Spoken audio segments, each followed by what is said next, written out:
I found out my girlfriend went to an event I wanted to go to without me and then lied to me about it, so now the next event in my life is finding a new life without her. Posted by you/responsible_log_5039. My M30 girlfriend, F28, is extremely dismissive avoidant, and it's been causing a lot of issues in our relationship. She's in therapy, but that is mostly focused on managing her OCD and related eating disorder. She has trouble expressing her emotions and needs and struggles with communication, commitment, and compromise as a result. We've been dating for a little over a year. Before me, her longest relationship lasted less than 2 months. She usually shuts down and runs from relationships if she feels smothered, if her partner lets her down, or if she feels criticized. It doesn't take much for this to happen. She does recognize this, and she's trying to work on it, but it's hard on both of us. Both of us are big theater nerds.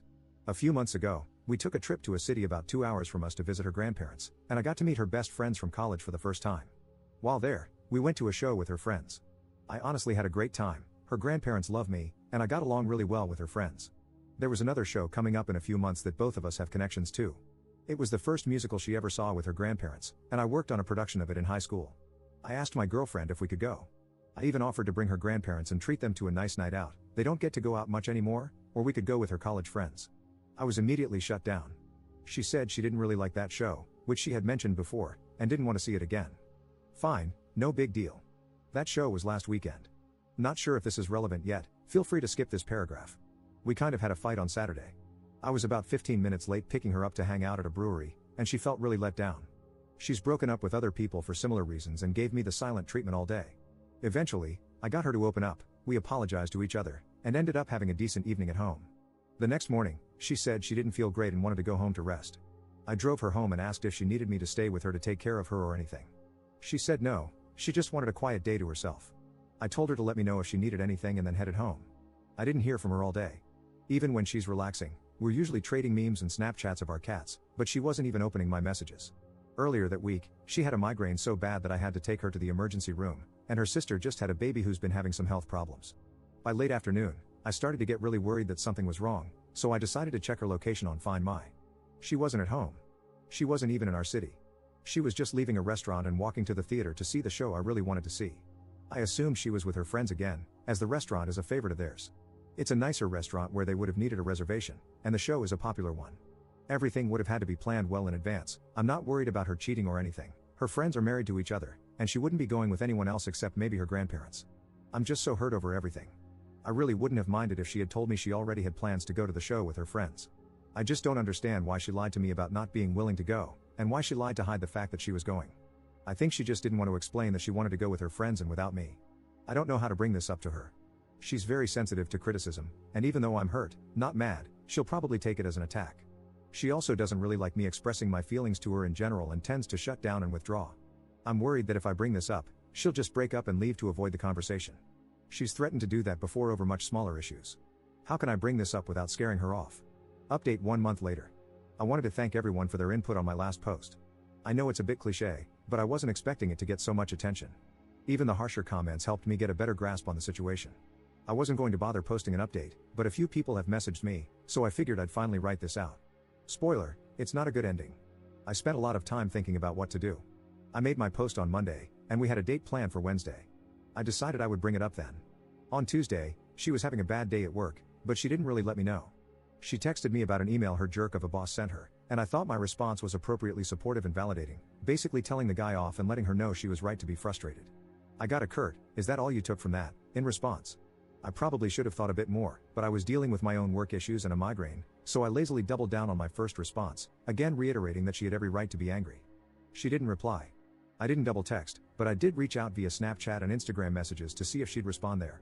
She didn't open any of my messages. Since I'm always trying to make excuses for her, I assumed she was busy and would respond when she had time. If you couldn't tell from the first post, my girlfriend really struggles with communication. Finally, 4 hours later, she responded by saying that she doesn't feel emotionally supported and needs some space to think about the future of our relationship. I was super confused and asked what was wrong. Her response was, "I just had a really crappy day and you didn't even bother to call me." I kind of snapped at that. I asked why she didn't respond to any of my messages, or why she couldn't have said something like, "Hey, I had a really bad day at work and need to hear your voice." I pointed out that she never asks me for emotional support, she just acts out until I figure out what she needs, or until she gets frustrated and gives me the silent treatment. She replied, "I didn't respond because it wouldn't have mattered. I cannot always be the one putting in the work. I explained, for what felt like the thousandth time, that I can't read her mind, she needs to communicate her needs. She's intentionally avoiding the work by refusing to open up and ask for help. I understand that's hard for her, but I can't make up for that on my end. I pointed out that I didn't realize she was having an awful day, I just thought she was dealing with regular work issues. She never tried to clarify how she was feeling or what she needed. She said, I've been saying I need more effort from you for months, and nothing has changed. This is the exact argument I didn't want to have, and you pushed it. I responded that I desperately want to support her, but she isn't giving me anything to work with. I gave her the space she asked for and told her I love her. The next morning, she asked if she could come over after work to talk. After I confirmed, she went back to giving me the silent treatment. Soon after, I found myself blocked on Snapchat and Instagram. Weirdly enough, it was this that finally made me realize how badly I'd been treated. I was so starved for emotional and non-sexual physical intimacy, she doesn't even like holding hands, let alone cuddling, and I was an anxious mess from constantly walking on eggshells. But I'm stubborn, I loved her, really wanted things to work, and was still willing to talk things out. She's pulled a similar stunt before, and we ended up staying together. She finally came over. We started by going over our communication issues.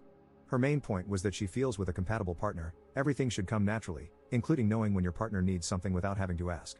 She explained that she gets overwhelmed and shuts down, and asking for help is very overwhelming for her. It goes against her need to feel independent and self-sufficient, and it feeds her fear of falling into a toxic, codependent relationship like her parents. So she feels this is an appropriate expectation.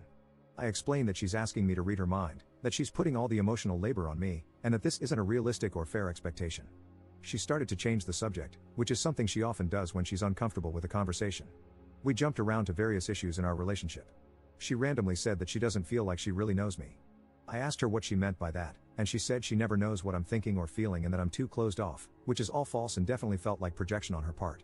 This hit on a deep insecurity, that she didn't actually care enough about me to try to get to know me. She barely engaged with my interests and hobbies, rarely asked me questions about myself, and when she did, they were usually negative. On the other hand, I made all the effort to learn about the things she cared about. She then brought up that we've been dating for a year but have no plans to move in together. Again, this hit on a major insecurity of mine. I had been trying to bring this up for months. I even asked her directly when she was having issues at her place and thinking about moving. This was in late July, around our 1-year anniversary. On the other hand, she gave me different answers every time I asked what she wanted for her or our future, if she didn't try to change the subject instead. She's never brought up our future on her own. I was always the one initiating those conversations.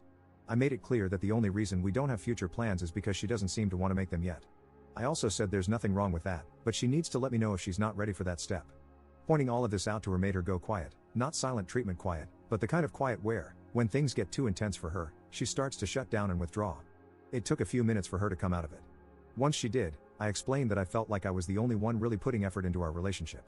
She asked me what I seriously wanted. I began in a kind of roundabout way, I guess. I explained that 6 years ago, I had to end an engagement with my fiancée after she became an abusive alcoholic, and then spent the next few years working 80+ hours a week at a job I hated while watching my dad slowly die, all things she already knew.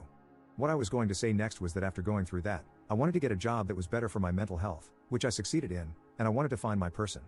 Instead, I got cut off. She said maybe I started dating too soon after my dad's passing. We started dating about 9 months later.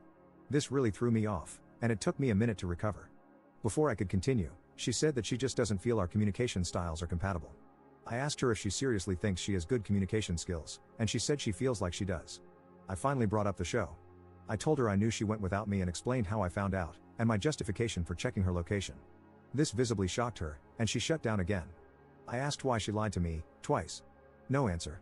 I asked if she was cheating on me. She said no, that she went with her college friends. She eventually confirmed that this had been planned before I even asked to go. As I suspected, she admitted she didn't want to go to avoid what she felt would be an uncomfortable conversation. I asked her if she thought that was okay. She said yes, explaining that she was worried if she told the truth, I'd push her to let me go with them. I asked if I've ever pressured her into doing something she didn't want to do. She said yes, mentioning that I asked to watch movies she doesn't like over and over. This hit a sore spot for me. I rarely got to pick what we watched, and she seemed to intentionally avoid movies that were important to me. Over Christmas, I asked to watch Home Alone to continue a tradition I had with my dad. I wanted her to be there with me for support, but she refused and found every way to invalidate my feelings. I asked if I had ever pressured her outside of asking to watch a few of my favorite movies. She said no. I asked if I had done anything to make her feel unsafe opening up to me about any of this. She said no, but explained that she's just not the type to open up like that to anyone except her sister. I asked how she expects to have a serious relationship with someone if she won't open up to them. She said she feels like the right person will just make it easy for her. I then asked if she felt she needed to work on herself to be a better partner. She said no, because she doesn't really want to be a partner anymore. She added that our relationship was adding so much stress to her life, to the point that it was affecting her job and eating disorder recovery, though I'm not sure how true this is, as she's been doing really well with both. I asked where the stress in our relationship was coming from for her, and she said it was from the constant obligations and me constantly asking for more from her. I brought up how much work I've put into this relationship. I chauffeured her around for 2 months while her car was in the shop, visited her in the hospital every day, then slept on her couch and took care of her for a week while she recovered from surgery. I've paid for the vast majority of our dates, given her money when she overdrew her bank account, helped her move on short notice, and always showed up for her when she asked, and plenty of times when she didn't. I've also tried to model good relationship behavior, and it's exhausting and heartbreaking to not have that effort reciprocated. Instead, I rarely got to plan dates or pick the movies/shows we watched because she refused to compromise. I put in all this effort trying to open up to her and to get her to open up to me. The few times I asked for her emotional support, even for small things like watching Home Alone with me, she refused. She didn't take any interest in my hobbies, even those we had in common. We had next to no emotional intimacy, and I constantly had to forgive her for blowing up at me over small things, giving me the silent treatment, or lying to me, while I always admitted when I was wrong and showed that I was working to grow with our relationship. I've been giving so much without getting anything in return, and I don't feel like my expectations were unrealistic at all. I was asking for the bare minimum. My needs weren't being met. She once again said that she didn't think our communication styles were compatible. I guess this was the hill she wanted to die on to end our relationship. I told her that I didn't want to end things and was still willing to work on us. I even offered to get us a relationship counselor, but she refused. She said she was exhausted and couldn't do this anymore. By that point, I was exhausted too, and agreed to end things. She never cried or showed much emotion during the whole conversation. She just alternated between being cold and looking uncomfortable. By the end, I was kind of a mess, though I never raised my voice or got angry. About a week later, I wasn't doing great. I made the mistake of getting drunk alone at home and then made the horrible mistake of trying to text her. I asked if she'd thought about us and if she was willing to talk. She hit me with, "Don't contact me. It's not coming across to you, so I'm being explicit. I want nothing from you except to never hear from you or see you again. I'm blocking your number. Contact me again, and I'll be getting a restraining order. Go get some help and leave me alone." So, that was great. I haven't been doing great. Between how exhausting everything was and the fact that this relationship and breakup managed to hit most of my relationship insecurities, I've been kind of a mess. It's been rough realizing how I hardly ever felt appreciated, valued, respected, or prioritized throughout our relationship, and how I never really felt like she saw me as a partner or us as a team. I've realized that I made a lot of excuses for her, given her childhood trauma and the fact that this was her first attempt at a serious relationship. A lot of her points about not knowing me or us not having plans for the future felt really gaslighty, and it's messed with my head a lot. That, combined with the constant nitpicking, kind of destroyed my self-esteem. Honestly, I felt better after breaking things off with my ex-fiancée than I do after this breakup. Oh well, I guess I have a lot of work to do on myself. I'm sorry that this probably wasn't a satisfying ending.